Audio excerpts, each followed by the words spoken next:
এই উম্মত তো এক নেকি দিয়া জান্নাতে যাবে। কয় নেকি দিয়া? একটা নেকি দিয়া জান্নাতে যাবে এই উম্মত। অন্য উম্মতের কথা জানি না আমি, এই উম্মত এক নেকি দিয়া জান্নাতে যাবে। নবীর একটা আদর্শের কারণে জান্নাতে যাবে। সিরত মানি আদর্শ, আর এটা আমরা কদমে কদমে মুহতাজ।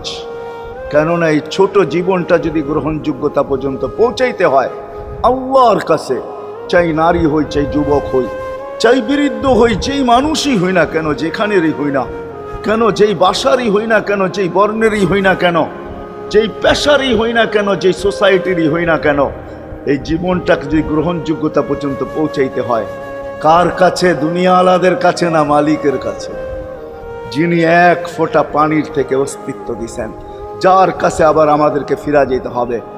পালানের কোনো সুযোগ নাই। এই জন্যই কোরআন আমাদেরকে বোঝায় আইনাল মাফার। আল্লাহ বলতেছে কোথায় ভাগবে তুমি বলো।